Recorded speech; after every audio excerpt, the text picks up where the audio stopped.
तो companies act के अंदर हमने लास्ट क्लास में एक पास्ट ईयर क्वेश्चन को कंप्लीट किया था जो कि आरटीपी से आया था। हमने डिफरेंट टाइप्स ऑफ कंपनीज को देखा था।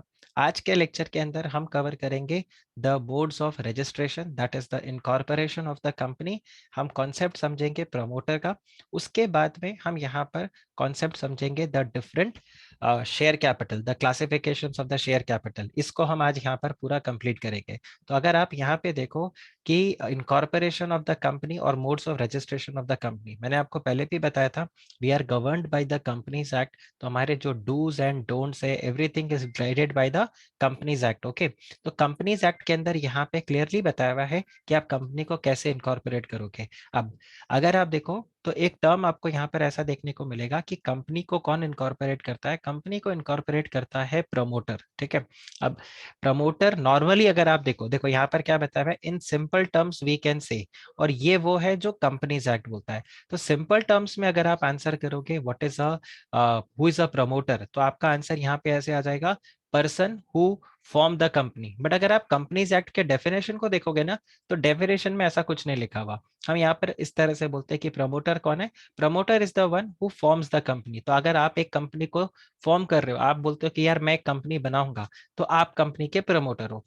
ही इज द वन और she is the one who conceives the idea of forming the company. मतलब आपके दिमाग में वो आइडिया आया कि चलो इस तरह से करके हमारा एक बिजनेस होना चाहिए, तो वो जिसके दिमाग में आइडिया आता है हम उसको प्रमोटर बोलते हैं। अगेन हम कंपनीज एक्ट को नहीं डिस्कस कर रहे, हम ये नॉर्मल भाषा में जिसको बोलते हैं वो आ रहा है।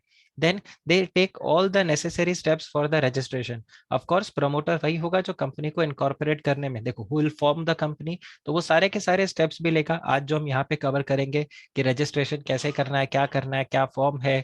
आरओसी मैंने आपको लास्ट क्लास में बताया था, आरओसी के पास कौन से फॉर्म भेजने हैं, क्या डॉक्यूमेंट्स देने हैं, तो वो सारा पर्सन रहता है। लेकिन as a practising company secretary मैं भी कंपनीज को रजिस्टर करता हूँ अपने क्लाइंट्स के बिहाफ में, मैं भी कंपनी को रजिस्टर करता हूँ। तो आप मुझे बताओ क्या मैं भी कंपनी का प्रमोटर बन गया? Am I the one who is forming the company? Answer is yes. Am I the one who is taking all the necessary steps for registration? Answer is yes. But am I doing it for myself और I am doing it for my client in the professional capacity? So the answer is I am doing it in the professional capacity. तो यहाँ पर वही बताया है कि अगर कोई ऐसा इंसान है जो सिर्फ प्रोफेशनल कैपेसिटी में वर्क कर रहा है, उसको प्रमोटर हम नहीं बोलेंगे। तो आम भाषा में अगर आप चेक करो तो प्रमोटर का डेफिनेशन कुछ इस तरह से है that promoter is the one who forms the company. Promoter is the one जिसके दिमाग में आइडिया आता है कि कंपनी को इनकॉर्पोरेट करना है। Promoter is the one who takes necessary steps for the registration of the company. लेकिन एक ऐसा इंसान जो प्रोफेशनल कैपेसिटी में कंपनी को इनकॉर्पोरेट कर रहा है, कंपनी को फॉर्म कर रहा है अपने क्लाइंट के बिहाफ में, उसको हम प्रमोटर नहीं बोलेंगे। ये तो हुई आम भाषा। कंपनीज एक्ट में सेक्शन 2 क्लॉज 69 ये क्या बोलता है प्रमोटर को? ये बोलता है प्रमोटर कौन होगा? प्रमोटर वो इंसान जिसका नाम कंपनी के प्रोस्पेक्टस में लिखा है। अब प्रोस्पेक्टस आप लोगों को पता है, जब भी कंपनी पब्लिक इशू लेकर आएगी या शेयर्स इशू करेगी तो कंपनी प्रोस्पेक्टस लेके आती है। तो उस प्रोस्पेक्टस में जिसका भी नाम प्रमोटर लिखा है वो प्रमोटर बनेगा। तो as per companies act promoter बनने के कितने तरीके हैं? पहला तरीका यह है कि आपका नाम प्रोस्पेक्टस में हो, या फिर दूसरा तरीका क्या है, आपका नाम कंपनी के एनुअल रिटर्न में हो। तो आपको अगर याद हो, मैंने डोरमेंट कंपनी पढ़ाते वक्त आपको बोला था कि कंपनी को हर साल आरओसी के पास जाना पड़ता है। वो क्या करते हैं, वो अपना फाइनेंशियल स्टेटमेंट्स और एनुअल रिटर्न फाइल करते हैं। अब वो जो एनुअल रिटर्न फाइल कर रहा है कंपनी, उसमें किसका नाम प्रमोटर की तरह लिखा है, तो वो कंपनी का वहां पर प्रमोटर हो जाएगा। इररेस्पेक्टिव वेदर उसने कंपनी को इनकॉर्पोरेट किया या नहीं किया, उसने फॉर्म किया या नहीं किया, या उसने रजिस्ट्रेशन के सारे स्टेप्स लिए या नहीं लिए, उससे कोई फर्क नहीं पड़ता। अगर प्रोस्पेक्टस में आपका नाम प्रमोटर है तो आप कंपनी के प्रमोटर हो। दूसरा तरीका यहाँ पर आपके पास क्या है कि अगर आपका नाम कंपनी के एनुअल रिटर्न में है तो आप कंपनी के प्रमोटर हो। तीसरा, वो ऐसा इंसान जिसका कंपनी के ऊपर पूरी तरह से कंट्रोल हो, अ person who has control over the affairs of the company.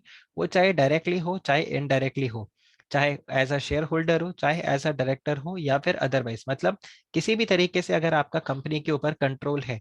तो तीसरा तरीका प्रमोटर बनने का क्या, कि अगर आपकी कंपनी के ऊपर पूरी तरह से कंट्रोल है तो हम क्या बोलेंगे, आप कंपनी के प्रमोटर हो। और चौथा आपके पास तरीका क्या है कि आपके एडवाइस पे, right, a person in accordance with whose advice, okay, directions या इंस्ट्रक्शंस कंपनी के बोर्ड ऑफ डायरेक्टर्स। अब बोर्ड ऑफ डायरेक्टर्स कौन होते हैं? मैंने शायद आपको पहले कहीं पर बताया था, कंपनी में दो ब्रॉड कैटेगरीज है, एक होते हैं मेंबर्स और एक होते हैं डायरेक्टर्स। ये बताया था आप लोगों को मैंने? क्या ये पॉइंट मैंने आप लोगों को पहले कभी बताया था कि कंपनी में एक होते हैं मेंबर्स और एक होते हैं डायरेक्टर्स? क्या इसके बारे में डिस्कस किया था हमने? इलेक्टेड बॉडी, बिल्कुल करेक्ट, इलेक्टेड बॉडी के हिसाब से। तो सेम चीज आप यहाँ पे देखना, कंपनी के अंदर एक होता है आपका डायरेक्टर और एक होता है आपके पास शेयर होल्डर। तो अगर आपके पास पावर है कि आप डायरेक्टर्स को गाइड कर सको, आप बोल सको डायरेक्टर को कि देखो भाई तुम्हें ये करना है, और डायरेक्टर वैसा ही करते हैं, ठीक है। हम जब ये बात करते हैं ना अकस्टम टू एक्ट, मतलब they are bound to act, वो ऐसा ही करते हैं। ऐसा नहीं एक बार आपकी बात सुन ली, कॉन्स्टेंटली आपकी बात सुन ली, अकस्टम टू एक्ट। तो हम यहाँ पर क्या बोलेंगे? The company, basically you are the promoter of the company. आप बताइए, ये चार तरीके। तो अगर आपसे कोई क्वेश्चन पूछे एग्जाम के अंदर, इसको मैं एक काम करता हूँ आपके लिए, एक एक्स्ट्रा स्लाइड यहाँ पर ऐड कर देता हूँ, बिकॉज मुझे लगता है इसका स्क्रीनशॉट से ज्यादा अच्छा आपके लिए रहेगा कि अगर आपके पास ये स्लाइड के अंदर ही रहे तो। देखो, आपको एग्जाम के अंदर अगर क्वेश्चन पूछे what is the definition of promoter, ठीक है, और who is a promoter of a company, तो आप इसके आंसर का दो पार्ट लिखोगे। देखो, ये आपके दो पार्ट होंगे आंसर के, part A and part B. Part A के अंदर आप वहां पर लिखोगे promoter as per companies act. अब आपको सेक्शन 2 क्लॉज 69 याद रखने का जरूरत नहीं है। आप बोलोगे कंपनीज एक्ट के हिसाब से कौन प्रमोटर होता है, जो इनमें से कोई एक चीज को सेटिस्फाई कर दे। तो क्या है पहला चीज? जिसका नाम, who is named as promoter, ठीक है, a person who is named as promoter, कहां पर? In the prospectus of the company. बिल्कुल simple, a person who is named as promoter in the annual return of the company. इसके अलावा a person who controls the company, और तीसरा a person whose directions, ठीक है, whose directions the board of directors are accustomed to act। अब अगर आपको accustomed to act याद नहीं रहे तो इसका थोड़ा सा सस्ता वर्ड मैं आपको दे सकता हूँ, that is bound to act. पर कोशिश करना कि आप यही वर्ड लिखो, accustomed टू एक्ट, या फिर आप ऐसे भी लिख सकते हो, they are bound to act, ठीक है। तो वो बन जाएगा प्रमोटर। दूसरा आप क्या लिखोगे? Otherwise, who is a promoter? a person who forms the company, correct, a person who forms the company, a person who conceives the idea of business, देखो, conceives the idea of the business, a person who registers the company, वो बन जाता है promoter, ठीक है। आपको आया समझ में आपको आंसर कैसे लिखना है? क्या ये अब आपको इजी लग रहा है? देखो, ये आपका पूरा पेपर था, मतलब ये मॉड्यूल से था, और ये देखो आपके लिए बिल्कुल स्लाइड्स में आ गया। Does this make sense to all of you? तो प्लीज प्रमोटर के ऊपर अगर क्वेश्चन आए तो आप ऐसे लिखना कि कंपनीज एक्ट तो प्रमोटर को ऐसे डिफाइन करता है, अदरवाइज अगर आप नॉर्मली बात करोगे तो प्रमोटर इन तीन में से किसी एक कैटेगरी के अंदर आ जाता है। आप बताइए, इज दिस क्लियर? और लास्ट में चाहो तो आप यहाँ पर ये लिख सकते हो, person acting in professional capacity. अगर एक प्रोफेशनल कैपेसिटी में आप काम कर रहे हो तो you are not a promoter. If you are acting in the professional capacity, then you are not a promoter. Does this make sense to all of you? Does this make sense? Promoter? Okay. अब promoter का एक बार हमने definition समझ लिया, तो अब हम यहाँ पर आगे देखते हैं कि एक कंपनी कैसे फॉर्म होता है। तो सेक्शन 3 बेसिकली यहाँ पर क्या बोलता है कि कोई भी कंपनी, कोई भी इंसान अगर कंपनी को बनाना चाहता है तो बना सकता है, बट कंपनी किसके लिए बनाना पड़ेगा आपको? For any lawful purpose. तो आप अनलॉफुल पर्पस के लिए कंपनी को इनकॉर्पोरेट नहीं कर सकते। सर, हमने अनलॉफुल पर्पस के लिए कंपनी इनकॉर्पोरेट करना चाहा तो देखो, सबसे पहले तो आरओसी आपको वो काम करने देगा ही नहीं, ठीक है। लेकिन फिर भी सर हमने वर्ड्स में घुमा दिया आरओसी को, और आरओसी ने कंपनी को रजिस्टर कर दिया। तो ध्यान रखना, आरओसी आपके कंपनी को, मतलब जैसे ही पता चलेगा कि आपका कंपनी का जो ऑब्जेक्टिव है वो क्या है, अनलॉफुल, आपके कंपनी को ऑटोमेटिकली स्ट्राइक ऑफ कर दिया जाएगा, उसको बंद कर दिया जाएगा। ठीक है।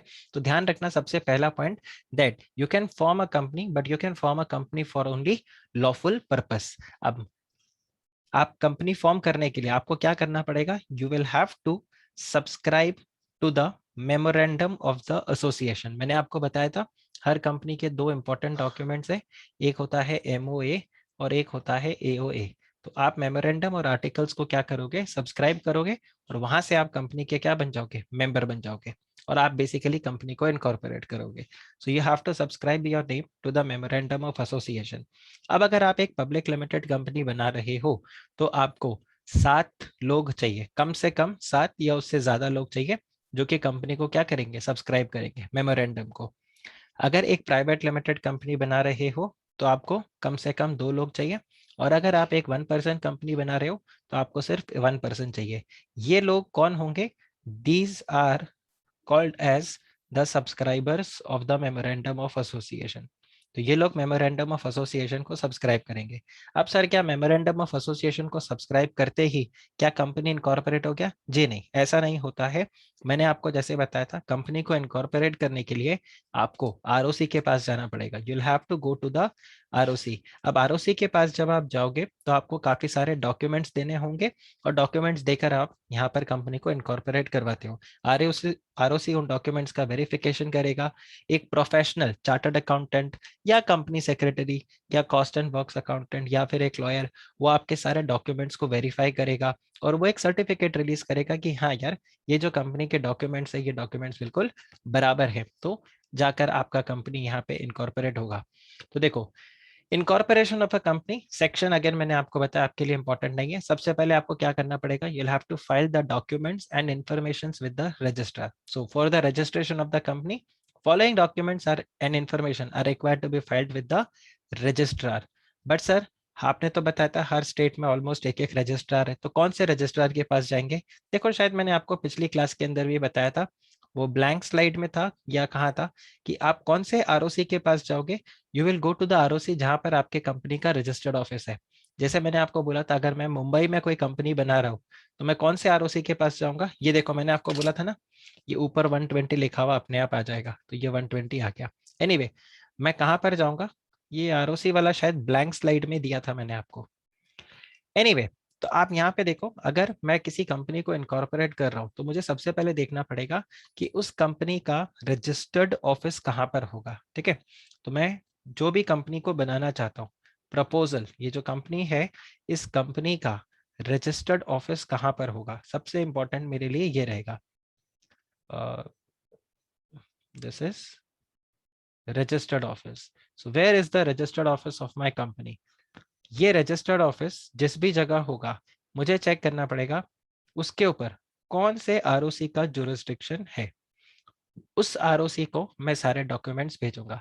जैसे मैंने आपको एग्जांपल दिया था, अगर मैं कंपनी को इनकॉर्पोरेट कर रहा हूँ, लेट्स से असम के अंदर, ठीक है, असम में कहीं पर मैं कंपनी को इनकॉर्पोरेट कर रहा हूँ, लेट्स प्रिज्यूम मैं कंपनी को इनकॉर्पोरेट कर रहा हूँ गुवाहाटी के अंदर। ठीक है, that's the capital of Assam.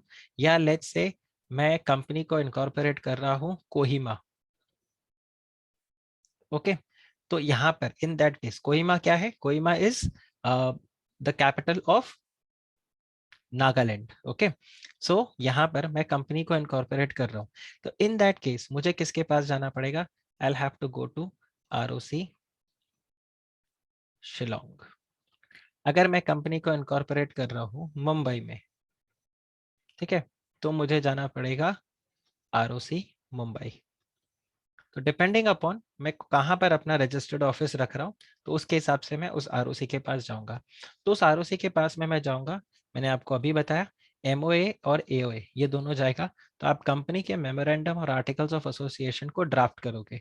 उसको ड्राफ्ट करने के बाद जितने भी सब्सक्राइबर्स है, 7, 2, 1, जो भी आपका एज द केस में भी, वो इन मेमोरेंडम को साइन करेंगे, और साइन करने के बाद ये सबमिट किया जाएगा किसको, रजिस्ट्रार को। ये बताओ, ये आया समझ में? अच्छा सर, मेमोरेंडम और आर्टिकल्स हम कैसे सबमिट करेंगे? ये सब सबमिट होगा ऑनलाइन। आगे जाकर हम पढ़ेंगे स्पाइस फॉर्म के बारे में, SPIC एंड स्मॉल ई। हम स्पाइस फॉर्म के बारे में पढ़ेंगे। ये स्पाइस फॉर्म रहता है जिसके अंदर हम ROC को सारे के सारे डॉक्यूमेंट्स देते हैं। इसके अलावा आप डिक्लेरेशन दोगे, ठीक है? This declaration will be given by the professional. मैंने आपको बताया था, चाहे तो वो एक एडवोकेट हो, या फिर एक चार्टर्ड अकाउंटेंट हो, या फिर एक कॉस्ट अकाउंटेंट हो, या फिर एक कंपनी सेक्रेटरी हो जो कि प्रैक्टिस में, मतलब ये सब प्रैक्टिस में होने चाहिए।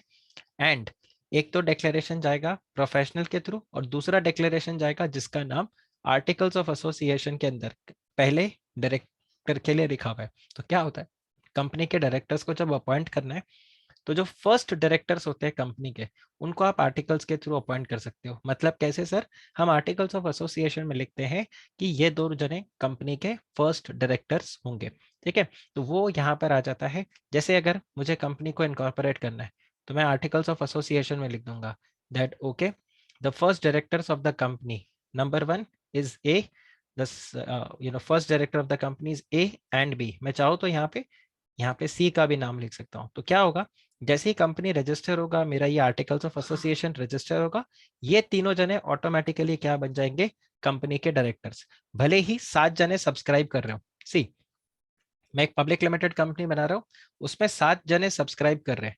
अब इन 7 में से हो सकता है मैं किन्हीं 3 लोगों को यहाँ पर डायरेक्टर की तरह बना दूंगा। तो कोई दिक्कत नहीं, वो यहाँ पर क्या करेंगे, वो डिक्लेरेशन देंगे जिनका नाम आर्टिकल्स ऑफ एसोसिएशन में जा रहा है।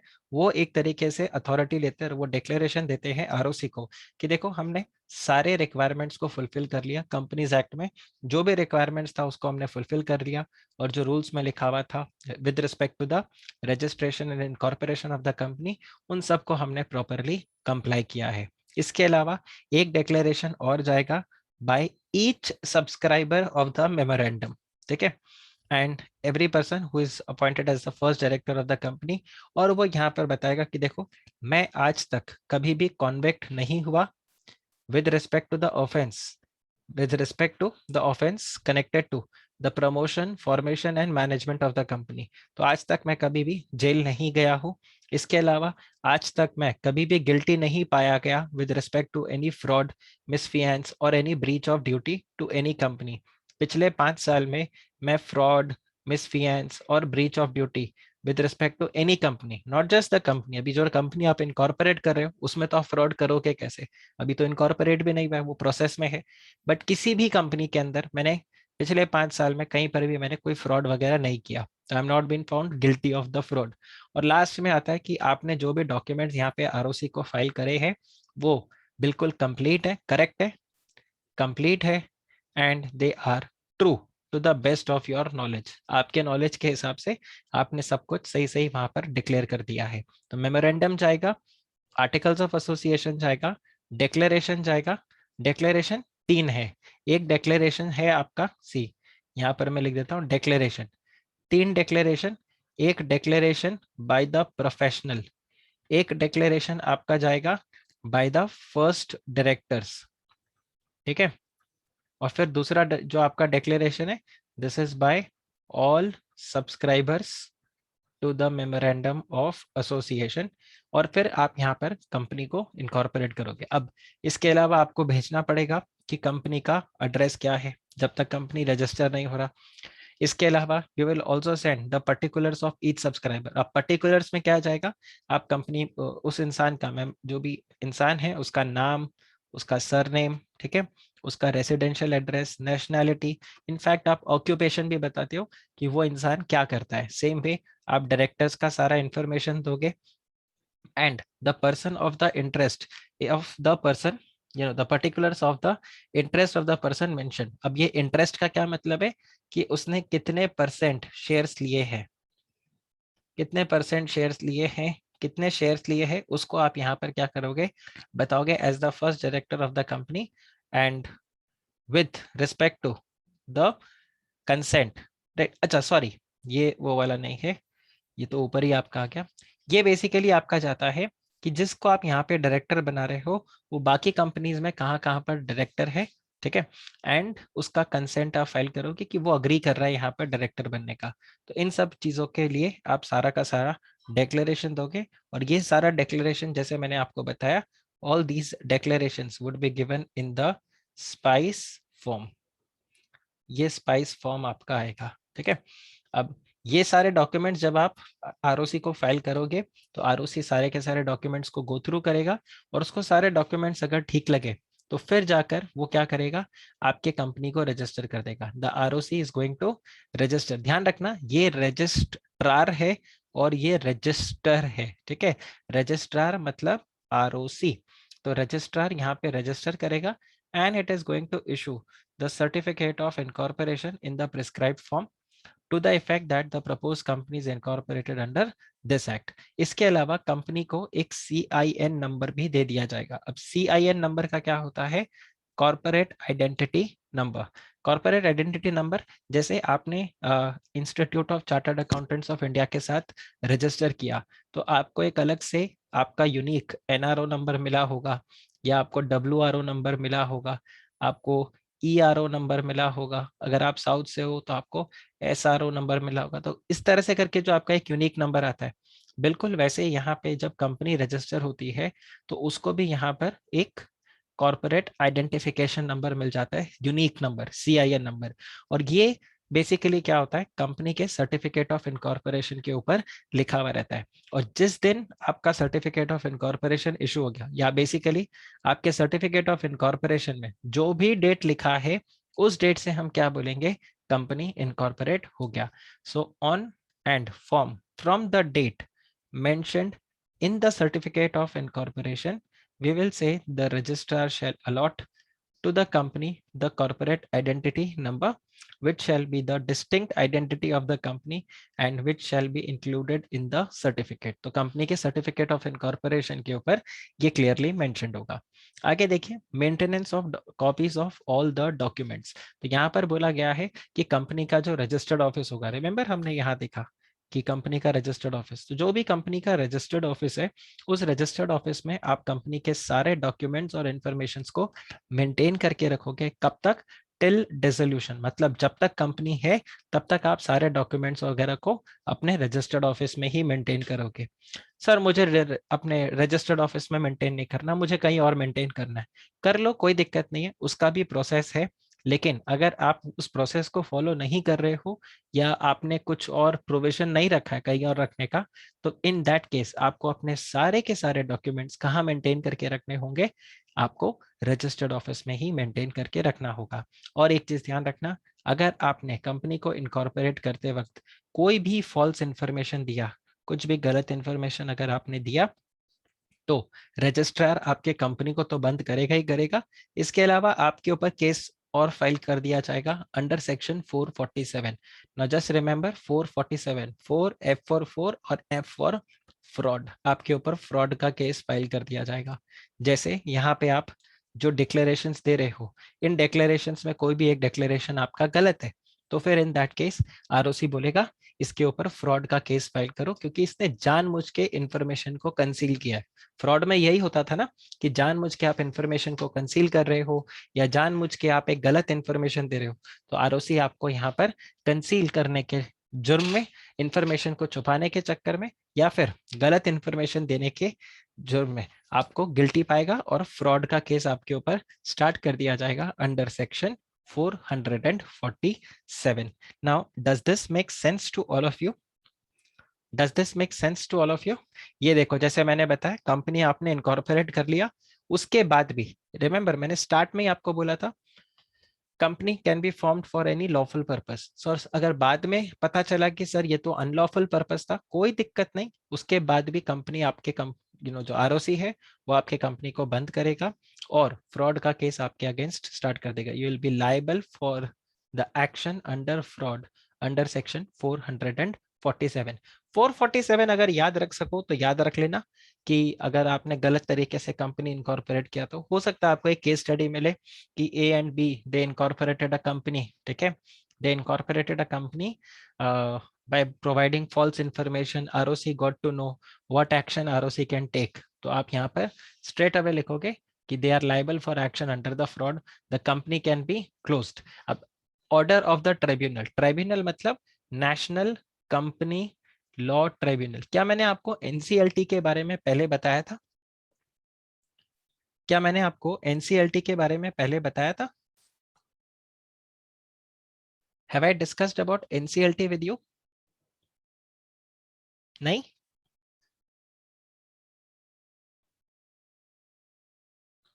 सी बेसिकली क्या होता है, मैं कंपनी लॉ आपको पढ़ा रहा हूँ, there is another batch for CS executive, then I am also teaching LLM students. तो शायद हो सकता है मैं कंफ्यूज हो गया हूँ कि किसको मैंने बताया है। तो एनसीएलटी के बारे में आप लोगों को बताया मैंने? आई थिंक नहीं बताया आप। नहीं, आप लोगों के साइलेंस के हिसाब से लग रहा है नहीं बताया। देखो क्या होता है, सी पहले क्या होता था, कोई भी अगर गड़बड़ होता था तो हम कंपनी लॉ बोर्ड के पास जाते थे। कंपनी का कोई भी मैटर होता था वो हाई कोर्ट वगैरह में जाता था, और फिर हाई कोर्ट से वो मैटर सुप्रीम कोर्ट में जाता था। इस तरह से करके सिनेरियो था। कंपनीज एक्ट 2013 जब आया, तो कंपनीज एक्ट 2013 के अंदर एक चीज देखा गया कि यार ये जो कंपनी के मैटर्स है ना, इनको हाई कोर्ट में मत भेजो, एक सेपरेट ट्राइब्यूनल बना लो। अब ट्राइब्यूनल क्या होता है? Tribunal is just like a court. ठीक है, जैसे हम क्वासाई कॉन्ट्रैक्ट बोलते हैं ना, जैसे हम क्वासाई कॉन्ट्रैक्ट बोलते हैं, क्वासाई कॉन्ट्रैक्ट क्या होता है? कॉन्ट्रैक्ट नहीं होता, but it is just like a contract, law ने उसको कॉन्ट्रैक्ट की तरह ट्रीट कर लिया। सेम वे यहाँ पर ट्राइब्यूनल बन जाता है। Tribunal is what? Tribunal is a quasi court. आपके अंडरस्टैंडिंग के लिए आप ये देख लो, this is a quasi court. ठीक है, अब कंपनीज एक्ट ने क्या कर दिया, दो ट्राइब्यूनल्स को सेट किया। एक बोला यहाँ पे है नेशनल कंपनी लॉ ट्राइब्यूनल, और नेशनल कंपनी लॉ ट्राइब्यूनल के ऊपर कौन होगा? You will have national company law appellate tribunal. और यहां से अगर झगड़ा बढ़ गया तो फिर मैटर जाएगा सुप्रीम कोर्ट पे, एनसीएलटी। ठीक है, एनसीएलटी इसको हम बोलते हैं नेशनल कंपनी लॉ ट्राइब्यूनल। इसको हम बोलते हैं national company law appellate tribunal. Appellate tribunal मतलब यहां से अपील किधर जाएगा? एनसीएलटी में एनसीएलएटी में जाएगा। और अगर आप एनसीएलएटी से खुश नहीं हो तो फिर आप फाइनली कहाँ जाओगे? सुप्रीम कोर्ट में जाओगे। ठीक है, तो ये कंपनीज एक्ट के अंदर ट्राइब्यूनल दिया है। तो अब अगर आपने फ्रॉडुलेंटली कंपनी को इनकॉर्पोरेट किया तो ऑब्वियस ही बात है, मैटर कहाँ जाएगा? कोर्ट में जाएगा, और कंपनी कोर्ट में जाएगा, एनसीएलटी में। और फिर एनसीएलटी यहाँ पर ऑर्डर पास करेगा, और वो ऑर्डर क्या पास करेगा वो यहाँ पर बताया गया है आपको। अब बोलिए, is this clear? Please take a screenshot of this for your understanding. Done, okay, thank you. देखो तो यहाँ पर बताया हुआ है कि ट्राइब्यूनल के पास, तो अगर आपने कंपनी को, so where a company got incorporated by furnishing false और इनकरेक्ट इंफॉर्मेशन, ठीक है, और बाय रिप्रेजेंटेशन और by suppressing any material fact, तो इन दैट केस यहाँ पर क्या होगा?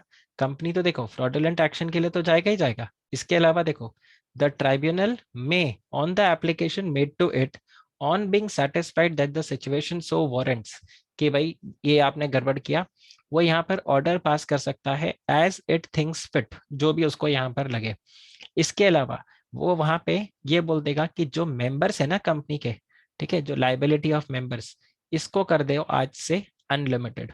सर लेकिन कंपनी में तो मेंबर का लाइबिलिटी लिमिटेड रहता है। वो सही बात है। सी कानून में, लॉ में एक है ना बहुत अच्छा प्रिंसिपल है। प्रिंसिपल क्या है? अगर आप कोर्ट से कुछ रिलीफ चाहते हो या कुछ भी, तो आपके खुद के हाथ साफ होने चाहिए। आपके हाथ गंदे हैं तो कानून आपको फिर तो गंदी नजर से देखेगा। मतलब आई एम नॉट सेइंग गंदी नजर मतलब वैसे, बट फिर कानून आपके साथ कोई सहमति नहीं रखेगा। आया आपको पॉइंट समझ में? आप कई बार वो बॉलीवुड मूवीज में नहीं देखते कि तुम्हारा जो इंटेंशन था वो, देखते हो हीरो किसी मिनिस्टर को मार देता है, बाद में पता चलता है वो मिनिस्टर ने उसका कुछ कुछ फैमिली में कुछ गड़बड़ किया था। तो वो यही बोलता है कि देखो मुझे तुम्हारे से पूरी सहानुभूति है कि जो तुम्हारे साथ, गब्बर मूवी, क्लासिक एग्जाम्पल, आप गब्बर मूवी को देखो, उस गब्बर मूवी में वो क्या बोलते हैं कि अगर गब्बर मूवी का आप क्लाइमैक्स देखोगे तो उसमें क्या बोलते हैं कि अक्षय कुमार के साथ जो हुआ वो गलत हुआ, ठीक है, उसने जो किया वो जस्टिस के लिए किया, लेकिन उसका तरीका जो था वो गलत था, और अगर आज हमने गब्बर को फ्री छोड़ दिया तो कल ऐसे बहुत सारे गब्बर निकलेंगे। तो बेसिकली कानून का एक सिंपल सा प्रिंसिपल है कि आपके हाथ साफ होने चाहिए, तो ही आप अपने राइट्स को क्लेम कर सकते हो। आपके हाथ अगर साफ नहीं है तो आप राइट्स को क्लेम नहीं कर सकते। आया आपको समझ में? सो यहाँ पर भी वही बताया हुआ है कि देखो, कंपनीज एक्ट आपको राइट देता है कि आपकी लाइबिलिटी लिमिटेड रहेगी, लेकिन अगर आप सीधे तरीके से कंपनी को बनाते हो तो अगर आपने फ्रॉडुलेंटली कंपनी को इनकॉर्पोरेट किया है, आपने कोई इंफॉर्मेशन को सप्रेस किया है, तो कानून आपके साथ कोई सहानुभूति नहीं रखेगा, और एनसीएलटी चाहे तो क्या कर सकता है, आपकी लाइबिलिटी को अनलिमिटेड भी कर सकता है। इसके अलावा जो कंपनीज एक्ट है, मतलब एनसीएलटी है, वो ये बोल देगा कि एक काम करो, रिमूव करो कंपनी का नाम from the register of companies. ROC को बोलेगा कि रजिस्टर ऑफ कंपनीज से कंपनी का नाम वहां पर आप हटा दो, एंड यहाँ पर आपको ऑर्डर कर दिया जाएगा winding up of the company, and pass the orders as it deems fit. लेकिन ऑफ कोर्स हमारा देश का जो कानून है वो ये भी बोलता है कि आप कोई भी ऑर्डर पास करते हो उससे पहले एक बार सामने वाले को मौका दो अपनी बात रखने का। हमने सोचो अजमल कसाब को भी एक फेयर ट्रायल दिया था, है कि नहीं? तो सेम थिंग यहाँ पे बताया हुआ है कि बिफोर मेकिंग सच ऑर्डर, तो यहाँ पर हम क्या करेंगे, company will be given a reasonable opportunity of being heard in that matter, और ट्राइब्यूनल फिर जो भी यहाँ पर कंपनी अपनी बात रखेगी उसके हिसाब से फाइनल में यहाँ पर ऑर्डर पास करेगा, या फिर बोलेगा कि ये आपकी लाइबिलिटी है, या जो कुछ भी वहां पर रहेगा, NCLT is going to pass the order. So what is the consequence of forming a company fraudulently और by suppressing the information and all?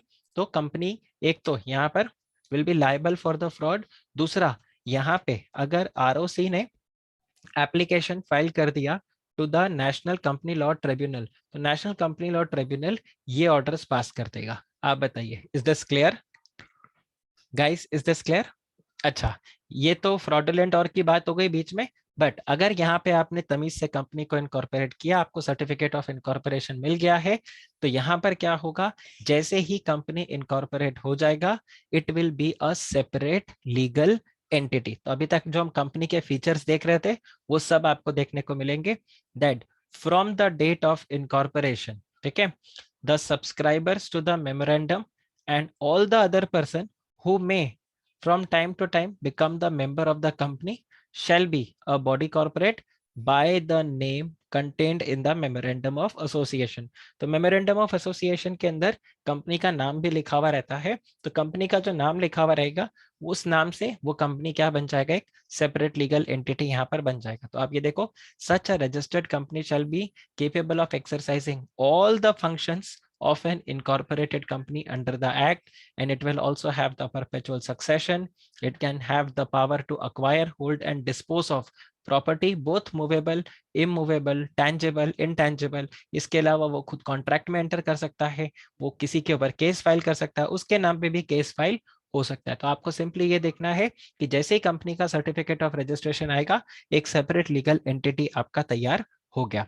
अच्छा, बीच में जो मैंने आपको बताया था स्पाइस, तो ये है आपका स्पाइस फॉर्म। स्पाइस का full form I don't know whether they are going to ask you और नॉट, बट स्पाइस का फुल फॉर्म है simplified pro forma for incorporating company electronically. ये बेसिकली एक फॉर्म का नाम है, और उससे कंपनी को वो ऐसा बोलते हैं कि आप इजीली कंपनी को इनकॉर्पोरेट कर सकते हो। It's a simplified form.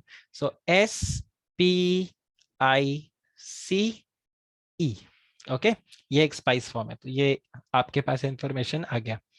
अब यहाँ पर कुछ केसेस आपको बताए हुए हैं, तो यहाँ पर जो केसेस बताए उसका क्या मतलब है, देखो देखो, एक बहुत बेसिक पॉइंट आप लोगों को मैं बताता हूँ, हालांकि फाउंडेशन लेवल पे इतना डिटेल में कोई आपको बताता नहीं है, बट एक बेसिक पॉइंट आपको मैं यहाँ पे बताता हूँ।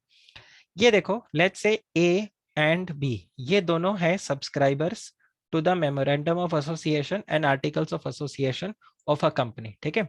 सो A and B, they are the subscriber, okay, to the memorandum of association and articles of association of a private limited company, तो एक प्राइवेट लिमिटेड कंपनी में 2 लोग कम से कम होने चाहिए सब्सक्राइबर्स, ये दोनों सब्सक्राइबर्स हैं। आप ध्यान रखना, जब ये मेमोरेंडम और आर्टिकल्स ऑफ एसोसिएशन को सब्सक्राइब कर रहे हैं ना, यहाँ पर साइन कर रहे हैं, this memorandum of association and articles of association, this is basically what, this is basically a contract between A and the private limited company, B and the private limited company। ये basically एक तरीके का contract है। अब आपने जो contract act में सारे प्रिंसिपल्स देखे ना, वो सारे प्रिंसिपल्स आपके यहाँ पर एप्लीकेबल हो जाते हैं। देखो एक आपको बहुत इजी एग्जांपल देता हूँ, आप सबने अकाउंट्स में यहाँ पे पढ़ के देखा है। सपोज ए ने यहाँ पर एक 10 रुपए का शेयर सब्सक्राइब किया, ठीक है, एक ऐसा शेयर को सब्सक्राइब किया जिसका फेस वैल्यू है 10 रुपया। इस 10 रुपए पे कंपनी ने 6 रुपए मंगाए, वो 6 रुपए उसने पे कर दिया। 4 रुपया जो मंगाया वो उसने पे नहीं किया, तो ये बन गया कॉल्स इन अरियर्स। यस और no? Now tell me one thing, what if A does not pay this 6 rupee? A बोलता है मैं ये 4 रुपया नहीं पे कर सकता, मेरे पास नहीं है, तो क्या होगा? What company can do? forfeit the share, a classic point, company can forfeit the shares, correct. अब आप मुझे बताओ ये फोर फीचर एक तरीके से क्या हो गया? This is a breach of contract. देखो जब वो बोलता है मैं ये 4 रुपया पे नहीं करूंगा, तो ये क्या हो गया? This is a breach of contract. आ रहा है आपको समझ में? This is a breach of contract. और ये हो गया आपके लिए, जब फोरफिट कर लिया जाएगा तो फोरफिट करने से क्या होगा? ये जो 6 रुपए है, ये 6 रुपए रिफंड नहीं होंगे और कंपनी का शेयर होल्डर भी वो नहीं रहेगा। तो ये बेसिकली क्या बन गया?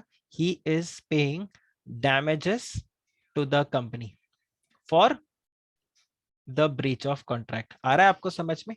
क्या सिंपल टर्म्स में आपको समझ में आ गया कि ये जो मेमोरेंडम ऑफ एसोसिएशन है और आर्टिकल्स ऑफ एसोसिएशन है, वो यहाँ पर क्या है? It's a contract between the subscribers and the company। Does this make sense to all of you? Logic लग रहा है ना बिल्कुल ये वाला पॉइंट? ठीक है। अब मैं आपको यहाँ पे एक क्वेश्चन पूछता हूँ।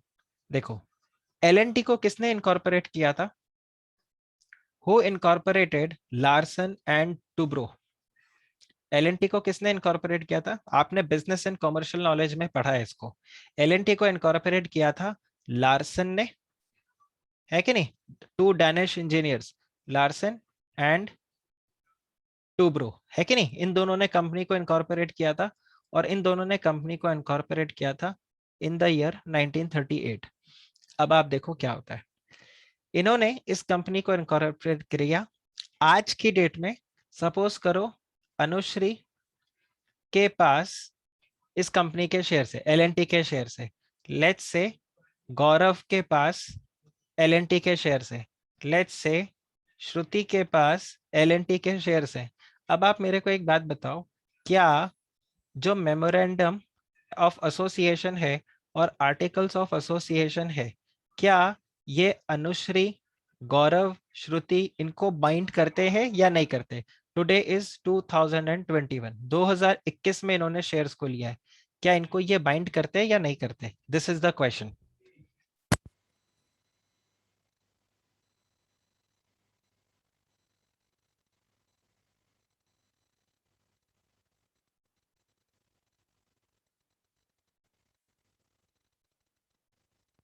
Does it bind the company?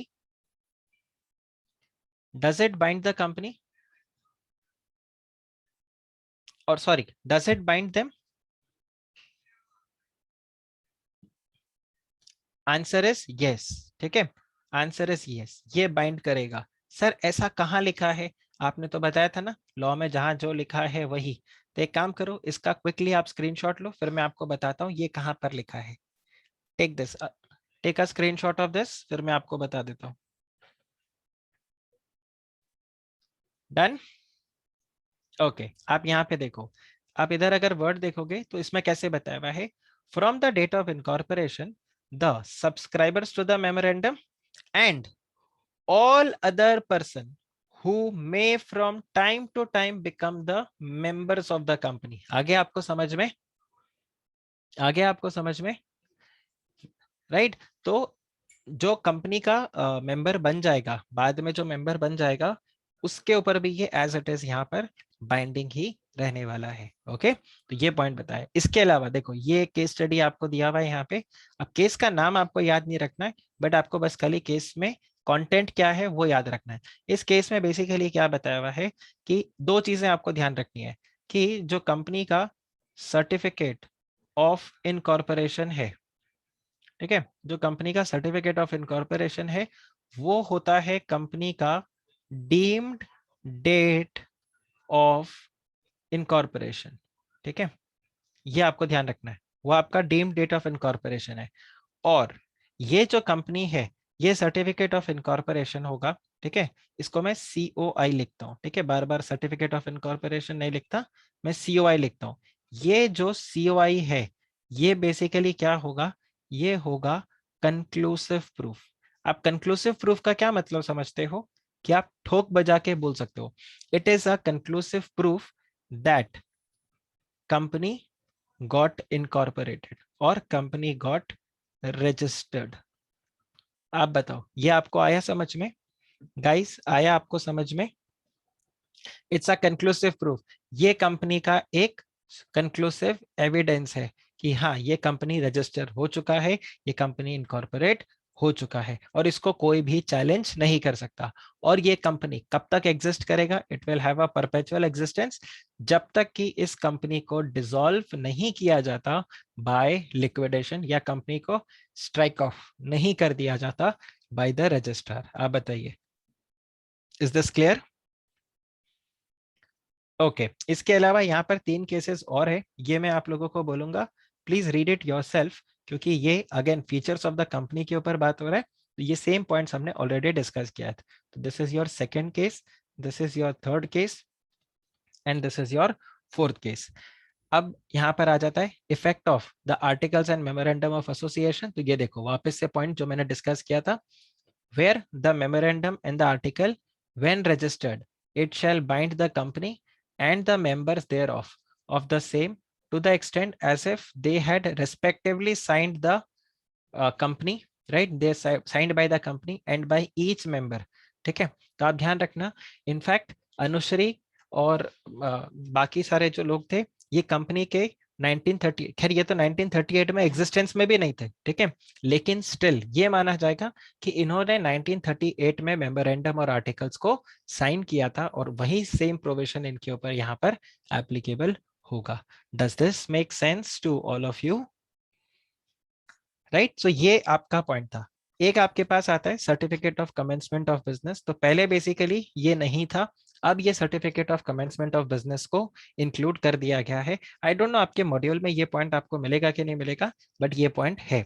So basically क्या था कि कंपनी को सर्टिफिकेट ऑफ इनकॉर्पोरेशन मिलने के बाद अगर कंपनी को बिजनेस शुरू करना है, तो 2019 में कंपनीज एक्ट के अंदर एक अमेंडमेंट लेकर आया गया था, और क्या बोला गया था कि कंपनी जैसे ही रजिस्टर हो जाएगा, उसके 180 दिन के अंदर यहाँ पर कंपनी को एक डिक्लेरेशन देना पड़ेगा। The declaration has to be given by the director, कि उसने जितने वैल्यू के शेयर्स को अग्री किया था लेने के लिए, वो सारे के सारे शेयर्स वो ले चुका है। पहला पॉइंट तो ये।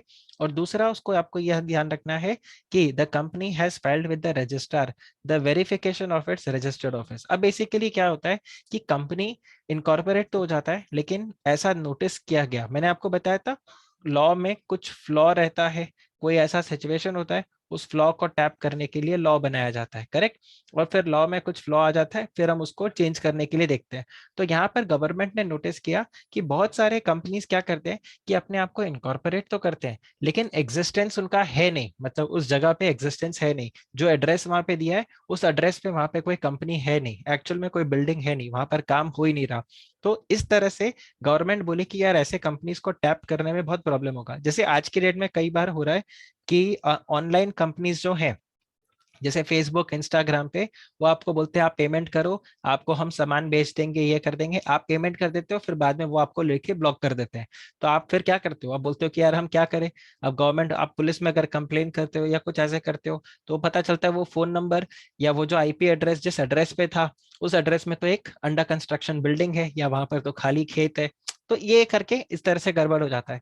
तो गवर्नमेंट ने क्या बोला कि देखो भाई, ये कंपनी जब इनकॉर्पोरेट हो जाएगा ना, तो उनको अपना रजिस्टर्ड ऑफिस को वेरीफाई करना पड़ेगा। वेरीफाई कैसे करेंगे? एक फॉर्म उनको दिया जाएगा, उस फॉर्म को फाइल करना पड़ेगा उस कंपनी को, और बताना पड़ेगा कि देखो ये हमारा रजिस्टर्ड ऑफिस है। इनफैक्ट गवर्नमेंट ने यहाँ पर एक और चीज आगे कर दिया, बोला जो भी कंपनी का डायरेक्टर है, ठीक है, एक डायरेक्टर को टेबल चेयर पे बैठते हुए वहां पर उसकी आप फोटो क्लिक करो, और फोटो क्लिक करके आप इस फॉर्म के अंदर अटैच करोगे। जिस जगह वो कंपनी है, उस बिल्डिंग का आप फोटो क्लिक करोगे, उसको इस फॉर्म के अंदर आप अटैच करोगे। और कंपनी का जो नाम होगा वो बाहर बोर्ड आप लगा कर रखोगे, उसको भी आप लेकर यहाँ पे अटैच करोगे, ताकि हम हर तरह से अश्योर हो जाए कि कोई जो कंपनी को आप यहाँ पे इनकॉर्पोरेट कर रहे हो, वो ऐसे टाइम पास या फुकट में आपने कंपनी को इनकॉर्पोरेट नहीं किया है। Does this make sense to all of you guys? Is this clear? एक तो उनको डिक्लेरेशन देना है, किसको? डायरेक्टर को, कि देखो मैंने जितने शेयर्स को बोला था 180 दिन के अंदर मैंने वो सारे के सारे शेयर्स को सब्सक्राइब कर लिया है, मैंने सारे के सारे पेमेंट दे दिए हैं। और दूसरा यहाँ पर क्या बोला है कि आपको वेरिफिकेशन करवाना होगा अपने रजिस्टर्ड ऑफिस का। तो ये एक आपका प्रोविजन है, और एक बार ये आपने कर दिया, उसके बाद कोई दिक्कत नहीं, आप बिंदास अपना काम करते रहो। और साल में एक बार कम से कम आरओसी को आके अपनी शक्ल दिखा देना, जब आप अपने एनुअल रिटर्न और एनुअल फाइनेंशियल स्टेटमेंट्स को जब आप फाइल करते हो, वो एक बार आते हैं, आपको 3 फॉर्म कम से कम फाइल करने होंगे, वो 3 फॉर्म आप फाइल कर देना, और आप फिर बाद में निकल जाना। हमें कोई तकलीफ नहीं, आप बिंदास अपना कंपनीज एक्ट के हिसाब से काम करते रहो। So this is what is about the incorporation of the company. आप मुझे बताओ यहां तक आपको समझ में आया कि नहीं? ओके अगर यहां तक आपको समझा, तो अब जो मैं आपको यहाँ पे पढ़ाने वाला हूँ ये आपको ऑलरेडी पता है, ठीक है। लेकिन अब देखो, इसको मैं और फिर आपको डिटेल में थोड़ा सा बताता हूँ। देखो, जब हम बात करते हैं कंपनी के 2 इंपॉर्टेंट डॉक्यूमेंट्स को, तो उसमें से एक डॉक्यूमेंट के बारे में अभी हम डिस्कस करते हैं, that is the memorandum of association. Now what is the memorandum of association of the company? मैंने आपको बताया, ये कंपनी के बारे में सारे इंफॉर्मेशन आपको देता है। इस मेमोरेंडम ऑफ एसोसिएशन के अंदर 6 क्लॉजेज होते हैं। हम ऐसे नहीं बोलते, 6 पॉइंट्स होते हैं, 6 क्लॉजेज होते हैं, जिसको समझने के लिए आप बोल सकते हो ये 6 पॉइंट्स बताता है। 6 पॉइंट्स क्या होते हैं इसके अंदर? ये 6 पॉइंट्स में आपको वो बताता है कि कंपनी का नाम क्या है, जिसको हम बोलते हैं नेम क्लॉज, ठीक है। इसके अलावा मेमोरेंडम ऑफ एसोसिएशन आपको यहाँ पर बताएगा कि ये कंपनी, अरे हाँ, ये कंपनी का रजिस्टर्ड ऑफिस कहाँ है, उसको हम बोलते हैं डोमिसाइल क्लॉज या सिचुएशन क्लॉज। इसके अलावा ये आपको बताता है कि ये कंपनी का ऑब्जेक्ट क्या है, आपने इस कंपनी को क्यों इनकॉर्पोरेट किया, क्या बिजनेस में ये कंपनी रहेगा, तो आप इसका ऑब्जेक्ट क्लॉज बताते हो। फिर आप इसमें ये बताते हो कि कंपनी का लायबिलिटी क्या होगा, मतलब liability of the members of the company, तो उसको हम बोलते हैं लायबिलिटी क्लॉज। इसके अलावा इसमें होता है एक और क्लॉज जिसको हम बोलते हैं कैपिटल क्लॉज, जो बेसिकली बताता है कि कंपनी का ऑथराइज्ड कैपिटल कितना होगा। और लास्ट में आपके पास आता है जिसको हम बोलते हैं सब्सक्राइबर क्लॉज, जिसमें मैंने आपको बताया था वो 2 सब्सक्राइबर या 7 सब्सक्राइबर वो यहाँ पर साइन करते हैं। और अगर एक कंपनी ओपीसी है, ठीक है, इफ इट्स अ ओपीसी, तो यहाँ पर एक एक्स्ट्रा क्लॉज मिलेगा, और उसको हम क्या बोलते हैं? Nominee clause. कि चलो कल को ये 1 पर्सन कंपनी का जो 1 पर्सन है ये मर गया, या ये कॉन्ट्रैक्ट करने लायक नहीं रहा, तो कौन इस कंपनी को संभालेगा? तो यहाँ पर एक आपके पास नॉमिनी क्लॉज भी मिल जाता है। याद है आपको, ओपीसी में हमने पढ़ा था इसको, इसके बारे में, यू रिमेम्बर? ओके। अब अगर आप यहाँ पे ध्यान से दो, ये सब तो हम बाद में डिस्कस करेंगे। फिलहाल हमारा पूरा का पूरा जो डिस्कशन होगा वो इर्द गिर्द घूमेगा किसके? कैपिटल क्लॉज के, ठीक है। अब देखो कैपिटल क्लॉज का क्या मतलब होता है। ये जो कैपिटल क्लॉज है कंपनी का, ये बताएगा कंपनी का ऑथराइज्ड शेयर कैपिटल क्या है। What is the authorised share capital of the company, ठीक है। This is going to tell you what is the authorized share capital of the company. अब authorized share capital क्या होता है sir? देखो authorized share capital होता है कि कंपनी कितने maximum number of shares issue कर सकता है। So basically it is the maximum number of shares that a company can issue, उसको हम बोलते हैं capital clause. Does this make sense? ठीक है।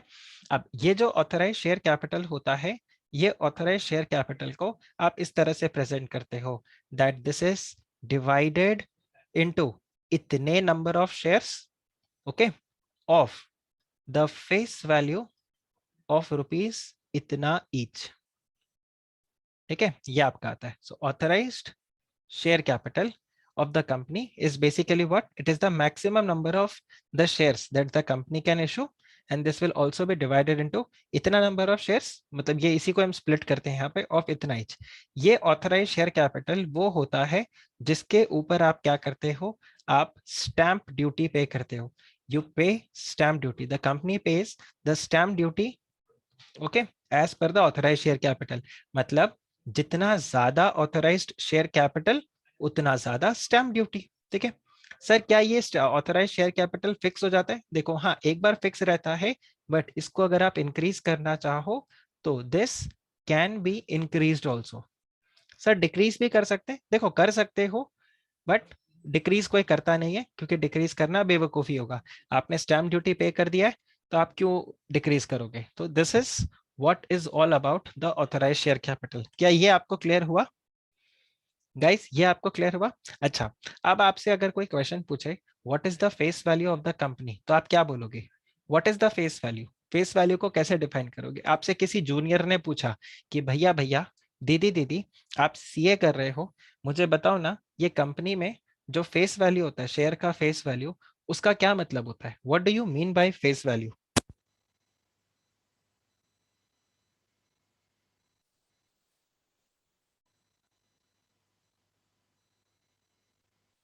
देखो एक आंसर आया नॉमिनल वैल्यू, बट आप सोचो वो छोटा बच्चा आपसे पूछ रहा है भैया भैया नॉमिनल वैल्यू, फिर वो अगला क्वेश्चन आपको क्या करेगा?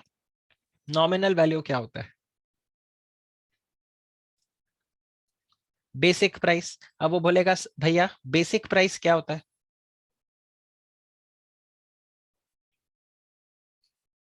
आ रहा है आपको समझ में? देखो आप चार्टर्ड अकाउंटेंट हो, आपको तो एकदम सटीक आंसर वहां पे देना पड़ेगा। तो सटीक आंसर देने के लिए देखो हम यहाँ पे डिस्कस करते हैं। ये वर्ड आपको ध्यान रखना, मैंने आपको क्या बोला था? Authorised share capital is divided into इतना number of shares of face value this, correct? अब आप यहाँ पे चेक करो, ये जो पॉइंट मैं आपको बता रहा हूँ, लेट्स से मैं आपको बोलता हूँ एक कंपनी का ऑथराइज्ड शेयर कैपिटल जो है वो है 10 लाख रुपया, हो सकता है? The authorise share capital of the company is 10 lakh rupees. अब आप देखो ये 10 लाख रुपया को कंपनी अगर डिवाइड करना चाहे तो कर सकता है ऐसे कि कंपनी ऐसे बोले 10 लाख शेयर्स, ठीक है? हम इस 10 लाख रुपए को तोड़ रहे हैं इंटू 10 लाख शेयर्स ऑफ, अब ऑटोमेटिकली आप मुझे बताओ फेस वैल्यू क्या हो जाएगा? फेस वैल्यू क्या हो जाएगा? 1 रुपया, 1 रुपया हो जाएगा। अगर कंपनी बोले कि नहीं, हम इस 10 लाख रुपए को तोड़ेंगे इन 5 लाख शेयर्स, तो आप मुझे बताओ ऑटोमेटिकली फेस वैल्यू कितना हो जाएगा कंपनी का? 2 रुपया। कंपनी बोले कि नहीं, हम इसको तोड़ेंगे in let's say 2 lakh shares, तो आप मुझे बताओ फेस वैल्यू कितना हो जाएगा? 5 रुपया।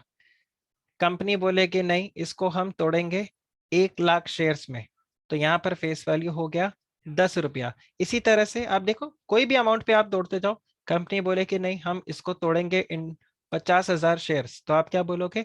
यहाँ पर फेस वैल्यू हो गया 20 रुपया।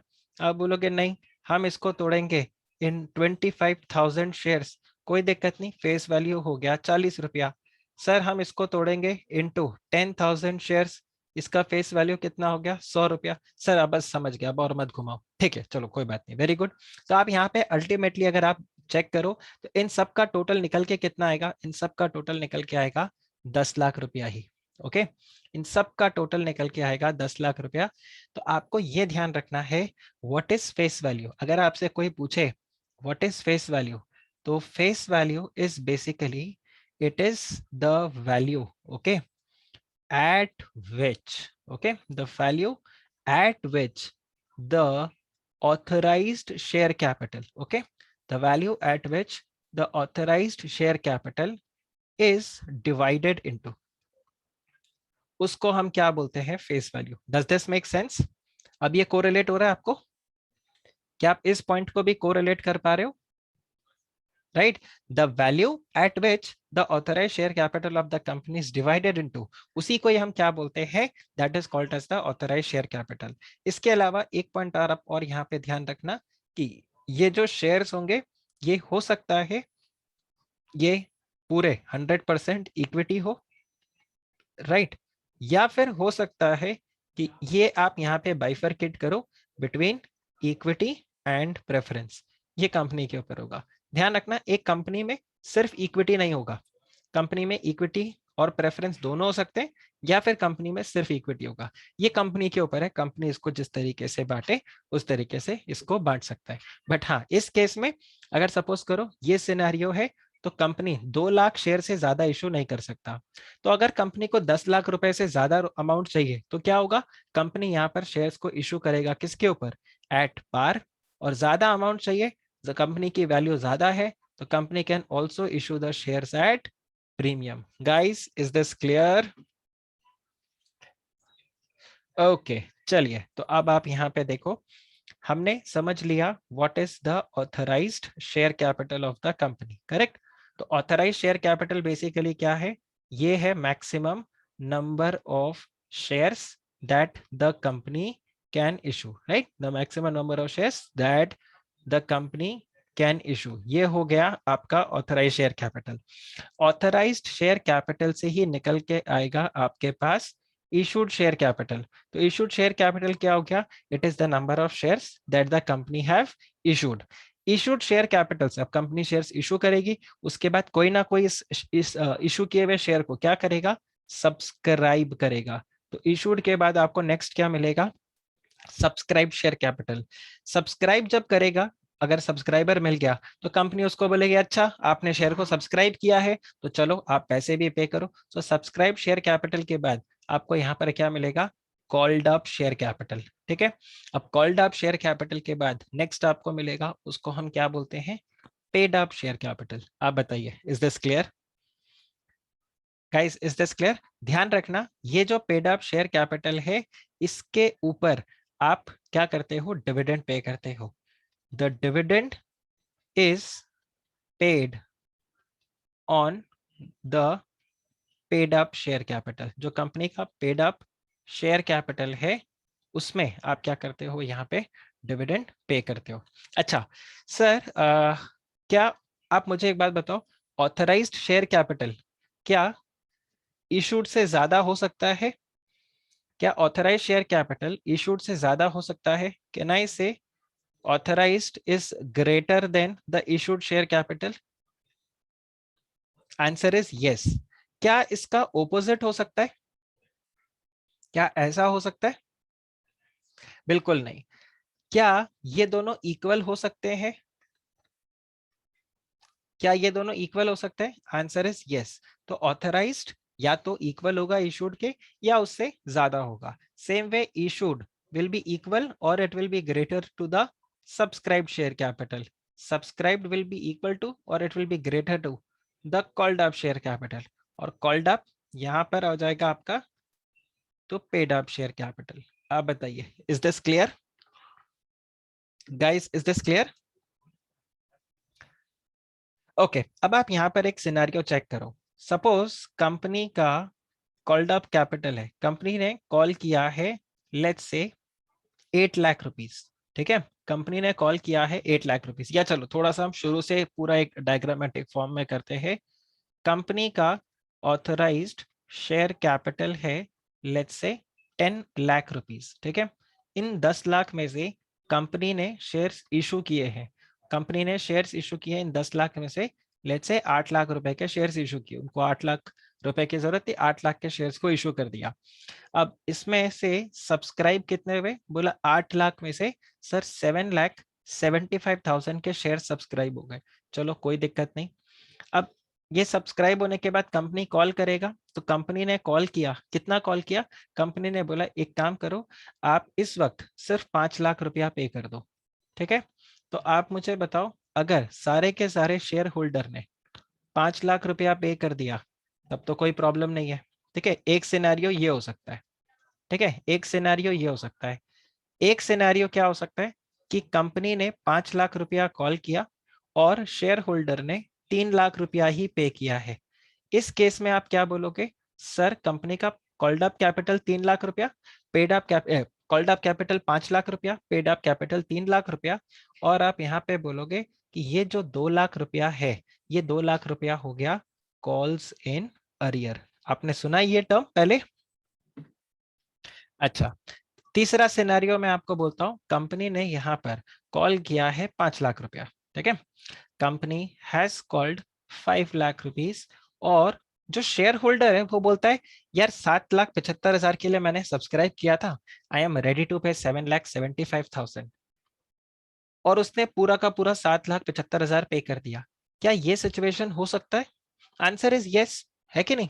ये सिचुएशन भी हो सकता है कि कंपनी के शेयर होल्डर ने, सपोज आप ही वो इंसान हो जिसने 7,75,000 के शेयर्स को सब्सक्राइब किया, और कंपनी ने जब 5 लाख रुपए मंगाए, आपने बोला एक काम करो, मेरे पास बार बार पैसे देने के टाइम नहीं है कि मैं आके आपको पैसे दो, ये दो, मैंने 7,75,000 के शेयर्स को सब्सक्राइब किया, take 7,75,000 and don't bother me again. ऐसा हो सकता है कि नहीं?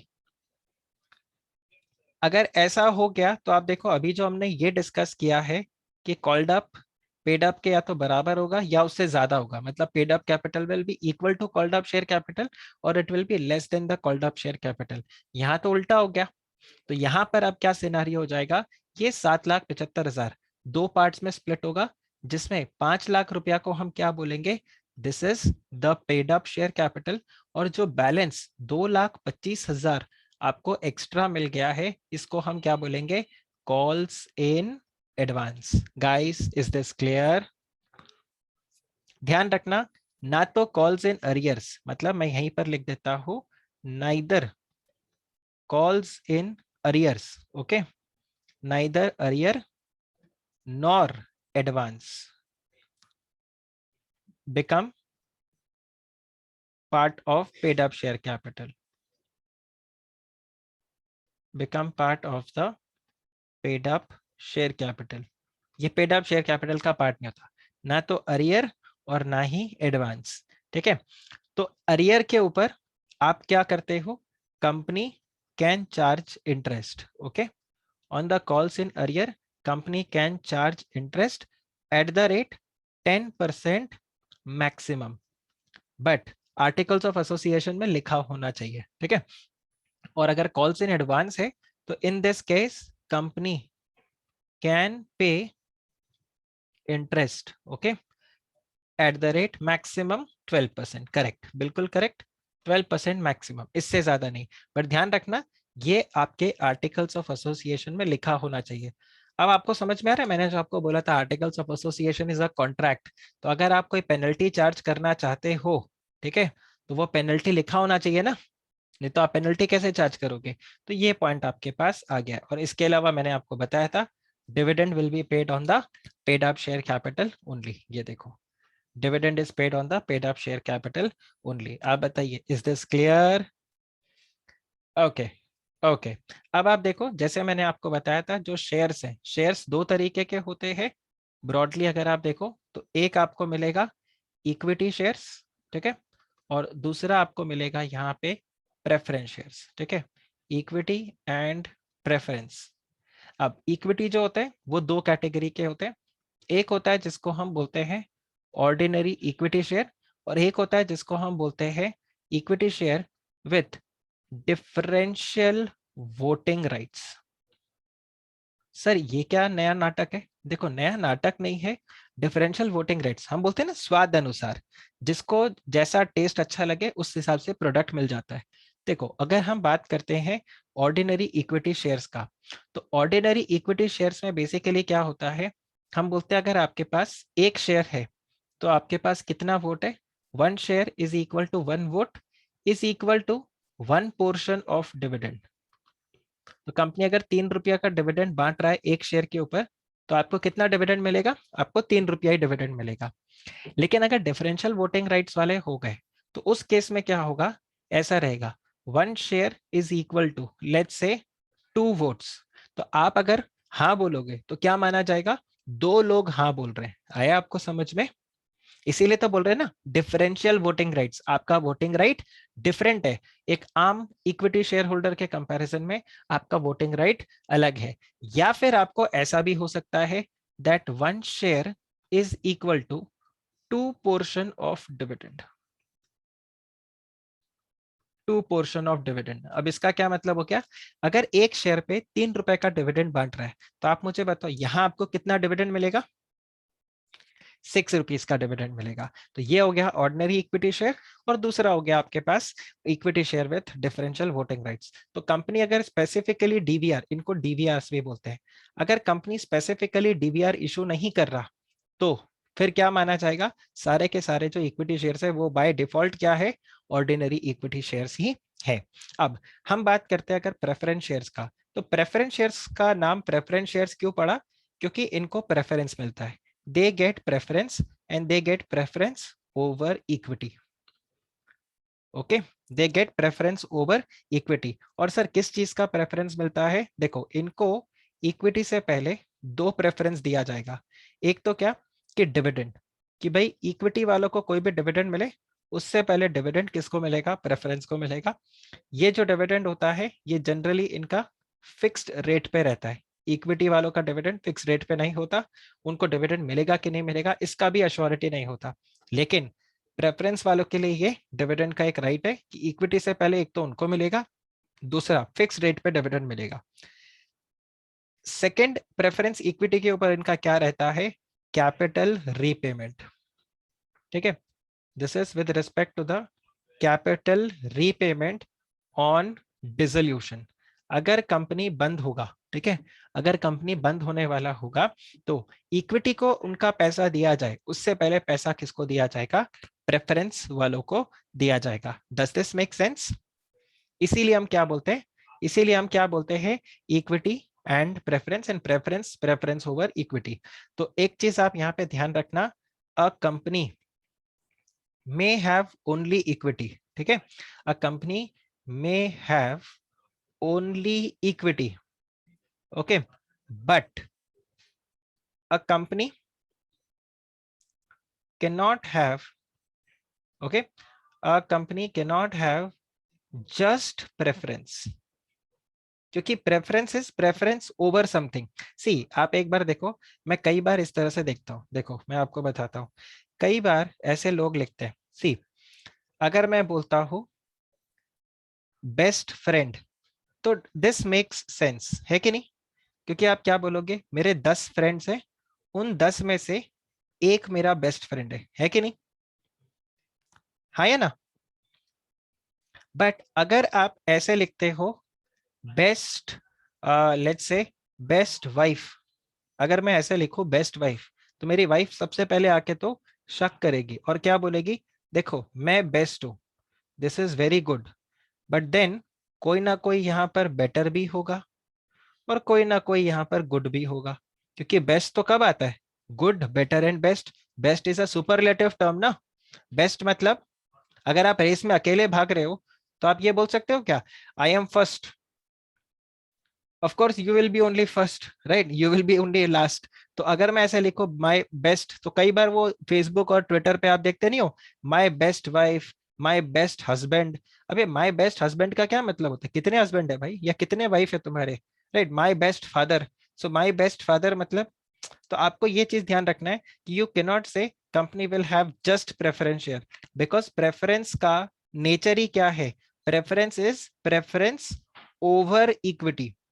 तो आप इस तरह से समझो, प्रेफरेंस सेकंड लास्ट है, ठीक है, प्रेफरेंस सेकंड लास्ट है। अब प्रेफरेंस अगर सेकंड लास्ट है तो कोई ना कोई तो लास्ट में होना ही पड़ेगा, इसीलिए ऐसा हम बोलते हैं कि कंपनी के अंदर इक्विटी होना जरूरी है। सिर्फ इक्विटी हो तो चलेगा, लेकिन सिर्फ प्रेफरेंस हो तो प्रॉब्लम है, प्रेफरेंस के साथ में इक्विटी होना जरूरी है। Does this make sense guys? Okay, I think ये कॉन्सेप्ट अब आप कभी नहीं भूलोगे, ठीक है। एनीवे, तो हम यहाँ पे अगर वापस आते हैं तो ये शेयर कैपिटल का कॉन्सेप्ट रहा। तो शेयर कैपिटल में आपके पास है इक्विटी शेयर कैपिटल, तो equity share capital with uniform voting rights, इसको हम बोलते हैं ऑर्डिनरी इक्विटी शेयर्स, और दूसरा होता है equity share with differential voting rights, और फिर आते हैं आपके पास प्रेफरेंस शेयर कैपिटल। सर क्या डीवीआर वाले शेयर्स को इशू करता भी है? बिल्कुल। अगर आप सीएनबीसी को चेक करोगे तो सीएनबीसी में नीचे जो यहाँ पर वो शेयर के प्राइसेस घूमते रहते हैं ना, वहां आप देखना, आपको टाटा मोटर्स का मिलेगा, टाटा मोटर्स का डीवीआर का प्राइस मिलेगा। मतलब पहले आपको टाटा मोटर्स का शेयर प्राइस बताया जाएगा, फिर डीवीआर का शेयर प्राइस बताएगा। तो ये देखो, equity share capital, so with voting rights, with differential voting rights. तो ये देखो, ये आ गया। टाटा मोटर्स ने 2008 में इशू किया था equity share with differential voting rights. इसके अलावा फ्यूचर रिटेल, जैन इरिगेशन और भी बहुत सारे कंपनीज है जिन्होंने इसको यहाँ पर इशू किया है। और प्रेफरेंस शेयर कैपिटल में, सो बेसिकली उनके पास who are entitled to participate in the proceeds of the winding up before the commence, before the commencement of this act। तो ये आपका प्रेफरेंस है। तो देखो ये आया आपके पास इक्विटी शेयर। इक्विटी शेयर कौन सा होता है? Equity share which is not a preference share, again public company के डेफिनेशन की तरह। Then what is a preference share? Preference shares वो होते हैं जिनके पास दो प्रेफरेंशियल राइट होता है। ये देखो, with respect to the payment of dividend and with respect to the repayment. आप बताइए, आया समझ में? फिर यहाँ पर बताया हुआ है कि अगर एक शेयर है, हमें पता नहीं वो इक्विटी है या प्रेफरेंस है, तो आप चेक कर लो। अगर उनके पास एक प्रेफरेंस है, ठीक है, अगर उनके पास प्रेफरेंस है किसी तरह से डिविडेंड का, या किसी तरह से उनके पास प्रेफरेंस है कैपिटल का, तो उसको हम क्या बोलेंगे? That is by default what? That is by default of preference share capital. तो ये आपको यहाँ पर बताया गया है with respect to the equity and preference share capital and the share capital. क्या आप लोगों को शेयर कैपिटल का कॉन्सेप्ट पूरा क्लियर हुआ? इनकॉर्पोरेशन एंड शेयर कैपिटल का। ओके, इसके आगे अगर आप चेक करो तो हमारे पास आ जाता है मेमोरेंडम ऑफ एसोसिएशन। अब मेमोरेंडम ऑफ एसोसिएशन, जैसे मैंने आप लोगों को ऑलरेडी यहाँ पे बताया कि मेमोरेंडम ऑफ एसोसिएशन के अंदर 6 क्लॉजेस होते हैं। और ये 6 क्लॉजेस क्या है? Name clause, domicile clause, object clause, liability clause, capital clause and your subscriber clause. अब अगर आप यहाँ पे देखो तो ये जो मेमोरेंडम ऑफ एसोसिएशन है, इसको हम बोलते हैं charter document. This is the charter document. It is the one of the important document. दो चार्टर डॉक्यूमेंट्स होते हैं, मेमोरेंडम एंड आर्टिकल। तो memorandum is your charter document. और मेमोरेंडम हायरार्की वाइज अगर आप चेक करो तो कहाँ फॉल करता है? देखो, ये है कंपनीज एक्ट। कंपनीज एक्ट के बाद अगर किसी का चलता है तो वो है मेमोरेंडम ऑफ एसोसिएशन। और मेमोरेंडम ऑफ एसोसिएशन के बाद अगर किसी का चलेगा तो वो है कंपनी का आर्टिकल्स ऑफ एसोसिएशन। मतलब आर्टिकल्स को मेमोरेंडम का भी बात मानना पड़ेगा और एक्ट का भी बात मानना पड़ेगा। बट मेमोरेंडम चाहे तो आर्टिकल्स के बियॉन्ड जा सकता है, पर एक्ट के बियॉन्ड नहीं जा सकता। और एक्ट तो खुद में सुप्रीम है, वो खुद जो मर्जी डिसाइड करे वो कर सकता है। अब अगर आप यहाँ पे देखो, the memorandum of association of the company, ये बेसिकली क्या करता है? It defines the constitution of the company. ठीक है, आप देखो हमारा कॉन्स्टिट्यूशन क्या बोलता है? Our constitution starts with we the people of India, correct? तो सेम वे हम कैसे हैं, हम किस टाइप के लोग हैं, किसी भी कंट्री के बारे में अगर आपको जानना है कि वो कंट्री कैसी है, तो उसका जाके कॉन्स्टिट्यूशन को पढ़ लो, तो आपको पता चल जाएगा कि वो कंट्री कैसी है। जैसे हम बोलते हैं, हम देते हैं right to right to speech, हम देते हैं जो फंडामेंटल राइट्स हम देते हैं, ये सब देते हैं। आप देखो, कल एक न्यूज आया कि तालिबान ने क्रिकेट को बैन कर दिया, आईपीएल को बैन कर दिया, उसने कर दिया। सो उनका कॉन्स्टिट्यूशन वो डिफाइन करता है, हमारा कॉन्स्टिट्यूशन कुछ और डिफाइन करता है। तो यहाँ पर वही आ रहा है, the memorandum of association it defines the constitution of the company. इसके अलावा वो ये भी बताता है what is the scope of the powers of the company, कि कंपनी का क्या पावर है, क्या स्कोप है, जिसके इर्द गिर्द या जिसके विद इन कंपनी यहाँ पर क्या करेगा? काम करेगा। अब what is the object of registering the memorandum of association? देखो, इसके अंदर क्या होता है?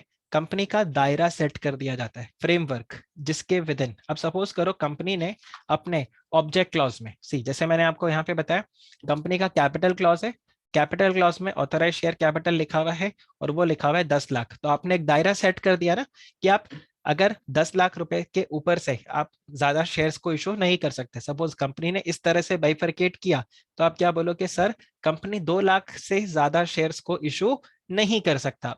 सेम वे अगर आप यहाँ पे चेक करो, आपने लाइबिलिटी सेट कर दिया, एक शेयर होल्डर का लाइबिलिटी आपने यहाँ पे 5 रुपया सेट कर दिया, तो इसका मतलब आप 5 रुपए से ज्यादा शेयर होल्डर से नहीं मंगवा सकते अनटिल अनलेस आपने शेयर्स को प्रीमियम पे इशू किया हो। तो आपने एक दायरा सेट कर दिया। सेम वे अगर आप कंपनी के ऑब्जेक्टिव्स को चेक कर लो, ऑब्जेक्ट क्लॉज को देख लो। तो आपने बोला हमने ये कंपनी बनाया है, किसके लिए? बोला हम इस कंपनी को बना रहे हैं क्योंकि हम इस कंपनी से क्या करेंगे, लेट्स से इस कंपनी में हम मैन्युफैक्चर करेंगे या हम करेंगे बुक्स को पब्लिश, ठीक है। We are going to publish the books, तो हम पब्लिशर बनेंगे, हमारी एक पब्लिशर कंपनी होगी और हम CA CS, ठीक है, CWA इनके स्टूडेंट्स के लिए बुक्स को पब्लिश करेंगे। तो आपने बोला हम यार ऑब्जेक्ट है यहाँ पे बुक्स को पब्लिश करना। अब कल को कोविड जैसा सिचुएशन हो गया और आपको लग रहा है यार सैनिटाइजर का मार्केट बहुत अच्छा है, तो क्या आप सैनिटाइजर यहाँ पे बनाना शुरू कर सकते हो? क्या आप सैनिटाइजर बनाना शुरू कर सकते हो? आंसर इज नो, आप ऐसा नहीं कर सकते। रिमेंबर मैंने आपको फर्स्ट डे बताया था, dos and don'ts clearly defined होता है कंपनीज एक्ट के अंदर, तभी तो एक प्रोफेशनल वे हो गया कंपनी चलाने का। क्यों?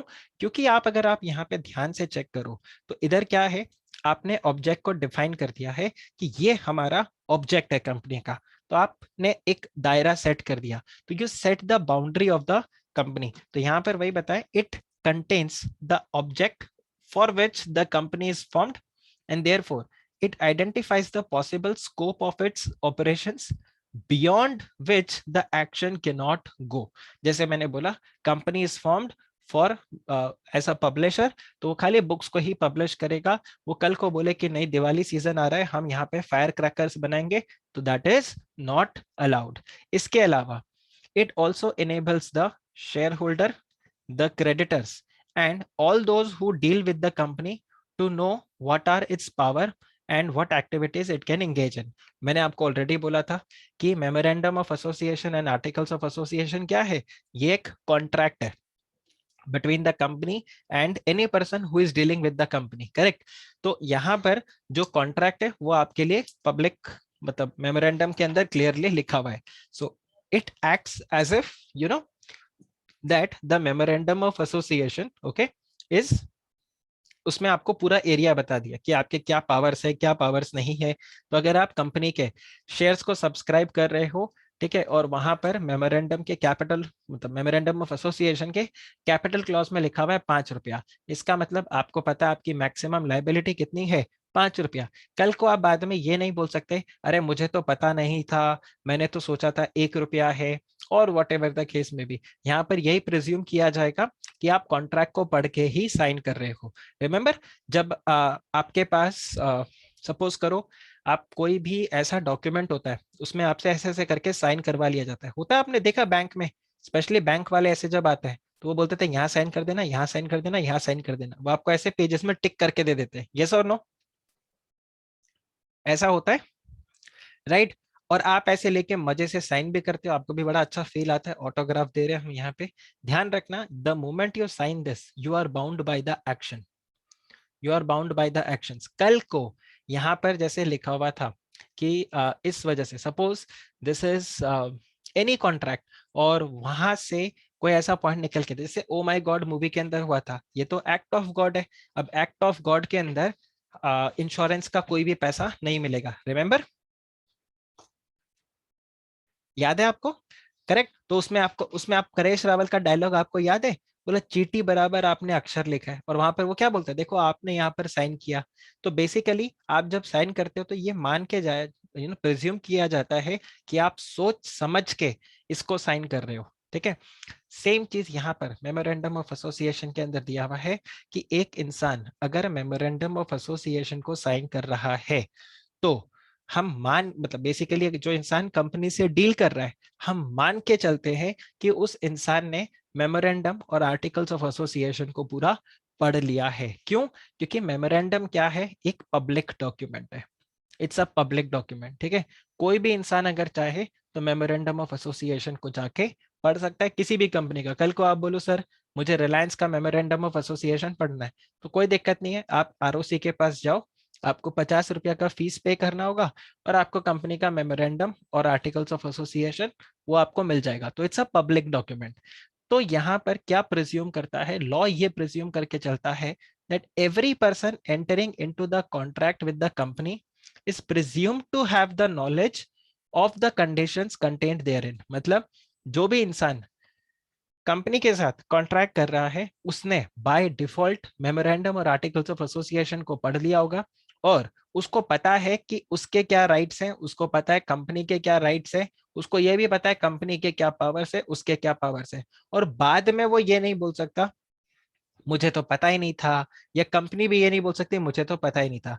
So basically the share holder must know the purpose for which the money can be used by the company and what risk he is taking by making the investment. तो suppose company का objective था to make let's say alcohol. ठीक है, अब अचानक से alcohol ban हो गया. आप बोलते हो अरे यार कंपनी मेरा नुकसान हो गया, मैंने आपकी कंपनी में पैसा लगाया था, मुझे लगा था अल्कोहल तो ऐसा प्रोडक्ट है जो कभी बंद नहीं होगा, और अमीर लोग इंडिया में वैसे भी बहुत सारे हैं, गरीब बहुत है तो अमीर भी बहुत सारे हैं, और अमीर लोग तो सोचते नहीं है. अल्कोहल इतना कंज्यूम होता है, हर पब्स वगैरह में आप देखो इतनी भीड़ होती है, तो अल्कोहल का बिजनेस तो कभी भी फ्लॉप होने ही नहीं वाला. तो मैंने तो उस हिसाब से पैसा लगाया था. अब अल्कोहल यहाँ पर बैन हो गया है, तो यार मेरा तो नुकसान हो गया, मुझे मेरा पैसा वापस करो. तो क्या कंपनी आपका पैसा वापस करेगी? Answer is no. कंपनी क्या बोलेगी, देखो आप अल्कोहल के बिजनेस में पैसा लगा रहे थे, मेमोरेंडम ऑफ एसोसिएशन में लिखा हुआ था ऑब्जेक्ट क्लॉज में that the object of the company is to manufacture alcohol drinks, alcoholic drinks. अब आपको वो रिस्क आपने लिया, अब वो रिस्क आपका गड़बड़ हो गया, मतलब वो रिस्क मतलब आपके लिए नुकसानदायक हो गया, तो उसमें हमारी कोई गलती नहीं है. Don't come and say that please return the money, it was a contract which we both had made. आपने कॉन्ट्रैक्ट किया था और आपने बोला था मैं 5 रुपया पर शेयर के हिसाब से पे करूंगा, आपको तो वो पैसे देने ही होंगे, और ये पैसा रिफंड भी नहीं होगा. Guys is this clear? Is this clear?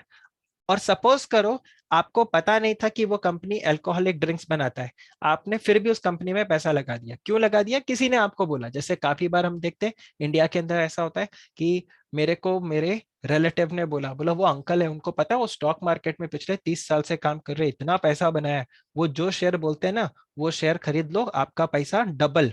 तो वो कंपनी अपना पब्लिक इशू लेकर आया, आपने मस्त उसमें पैसा लगा दिया, आपको कंपनी का नाम पता है और कुछ भी नहीं पता, आपने उस कंपनी में पैसा लगा दिया, और बाद में वो कंपनी डूब गई. क्यों डूब गई? क्योंकि वो अल्कोहल बनाती थी और अल्कोहल आज की डेट में इलीगल हो गया है. क्या इस केस में आप ये बोल सकते हो अरे यार मुझे तो पता ही नहीं था ये कंपनी अल्कोहल बनाती है, नहीं तो मैं इस कंपनी में पैसा ही नहीं लगाता? आप बताओ क्या आप ऐसा बोल सकते हो? Answer is no. क्यों? क्योंकि लॉ प्रिज्यूम करके चलेगा यहाँ पे कि देखो भाई, जब आपने कंपनी के शेयर्स को सब्सक्राइब किया था तो आप मेमोरेंडम को प्रॉपरली पढ़कर ही गए थे. Guys is this clear? Is this clear? Right? So देखो, a company cannot depart. Okay, a company cannot depart from the provisions contained in the memorandum. मतलब कंपनी अपने मेमोरेंडम के बियॉन्ड नहीं जा सकता. ठीक है. एंड इन दूसरा, it cannot enter into the contract or engage in any trade or business which is beyond the power confessed on it by the memorandum. अगर ऐसा वो करती है तो हम क्या बोलेंगे, ये ट्रांजैक्शन है अल्ट्रा वायर्स. और अगर वो अल्ट्रा वायर्स है इसका मतलब कॉन्ट्रैक्ट क्या है, वॉइड. देखो एक सिंपल तरीका, कंपनी के पास पावर था अल्कोहल बनाने का, ठीक है, ऑब्जेक्ट क्लॉज में लिखा था. अब अल्कोहल से अचानक से कंपनी बोलती है नहीं हम पेट्रोल डीजल भी बनाएंगे. तो अगर कंपनी ऐसा करती है तो ये क्या होगा, ये हो जाएगा अल्ट्रा वायर्स, और इसको हम क्या बोलेंगे, दिस इज वॉइड. आप बताइए, रादर वॉइड एब initio. Guys is this clear? Guys is this clear? Right. तो एग्जाम में देखना डॉक्ट्रिन ऑफ अल्ट्रा वायर्स के ऊपर कई बार क्वेश्चन आता है. अब आपको एक मैं सिचुएशन देता हूं और आप मुझे बताओ इसका क्या आंसर आपका होगा, मतलब आपके हिसाब से क्या रेमेडी रहेगा. सो ये जो कंपनी है ये है एबीसी लिमिटेड, और एबीसी लिमिटेड का जो ऑब्जेक्ट था, ठीक है, ये ऑब्जेक्ट था टू मैन्युफैक्चर अल्कोहल ड्रिंक्स. ठीक है, और आप स्पेलिंग को इग्नोर करो, एल्कोहलिक ड्रिंक्स कंपनी को बनाने का ऑब्जेक्ट था. ठीक है. अब कंपनी ने अचानक से डिसाइड किया कि हम यहाँ पर बनाएंगे, लेट्स से हम बुक्स को पब्लिश करेंगे. ठीक है, हम एल्कोहलिक ड्रिंक्स के साथ में बुक को पब्लिश करेंगे. अच्छा, आप हो, ये आप हो गौरव गुप्ता, क्लास में है गौरव? हाँ, तो ये गौरव. तो गौरव यहाँ पे पेपर है, इसका एक पेपर मिला है. ठीक है, अब ऑब्वियस सा बात है बुक पब्लिश करने के लिए क्या चाहिए, पेपर चाहिए ना. इनको अगर बुक पब्लिश करना है तो पेपर चाहिए होगा. गौरव ने यहाँ पर क्या कर दिया, गौरव ने इस कंपनी को पेपर सप्लाई कर दिया. ठीक है, गौरव ने इस कंपनी को पेपर सप्लाई कर दिया, कितने का, लेट्स से 1 करोड़ रुपए का पेपर यहाँ पे सप्लाई कर दिया। अब ये जो कंपनी है ये गौरव का पेमेंट नहीं कर रही है, ये गौरव को बोलती है हम पेमेंट नहीं करेंगे। बोला हम क्यों पेमेंट नहीं करेंगे, बोला क्योंकि हम लोगों का जो ऑब्जेक्ट है ये ऑब्जेक्ट क्लॉज के बियॉन्ड है। सबसे पहला तो आप मुझे बताओ, क्या एबीसी लिमिटेड बुक्स पब्लिश कर सकता है? नहीं, ये नहीं कर सकता। तो ये जो बुक पब्लिशिंग का काम इन्होंने शुरू किया ये क्या है, ये है अल्ट्रा वायर्स, और ये ट्रांजैक्शन ही क्या है, वॉइड। अब गौरव का क्या होगा, क्या इसको 1 करोड़ रुपया मिलेगा वापस कंपनी से या नहीं मिलेगा? नहीं मिलेगा। तो एक आंसर आएगा कि गौरव को ये 1 करोड़ नहीं मिलेगा, दूसरा होगा आंसर कि हाँ सर गौरव को 1 करोड़ मिल जाएगा। जो बोलेंगे 1 करोड़ मिल जाएगा वो ये बोलेंगे सर गौरव की क्या गलती, कंपनी के लिए अल्ट्रा वायर्स है, उसने तो पेपर सप्लाई किया तो उसको तो पैसा मिलना चाहिए। और जो आंसर बोलेगा नो, वो ये बोलेगा कि नहीं सर, गौरव को कंपनी का मेमोरेंडम ऑफ एसोसिएशन पढ़ के कॉन्ट्रैक्ट में एंटर करना चाहिए था। ठीक है, उसको मेमोरेंडम देखना चाहिए था, क्योंकि मेमोरेंडम क्या है, memorandum of association is a public document, और अगर ये पब्लिक डॉक्यूमेंट है तो लॉ प्रिज्यूम करता है कि गौरव ने इसको रीड कर लिया होगा इस कॉन्ट्रैक्ट में एंटर करने के पहले। अब अगर गौरव ने इसको रीड नहीं किया तो यहाँ पर गौरव भुगते, तो 1 करोड़ रुपया एटलीस्ट एबीसी लिमिटेड तो रीपे नहीं करेगा। तो सर गौरव के पास क्या कोई रेमेडी है, आंसर इज यस। यहाँ पर अब क्या करेगा गौरव, डायरेक्टर्स के अगेंस्ट केस फाइल करेगा और बोलेगा देखो मेरे से तो जो गलती हुई सो हुई, लेकिन डायरेक्टर्स को तो डेफिनेटली पता था कि ये कंपनी के पावर्स के बियॉन्ड है, फिर भी डायरेक्टर्स ने ये 1 करोड़ रुपए का पेपर मेरे से सप्लाई लिया। देयरफॉर डायरेक्टर्स को बोला जाएगा ये पर्सनली लायबल होंगे गौरव को 1 करोड़ रुपया पे करने के लिए। Guys, does this make sense?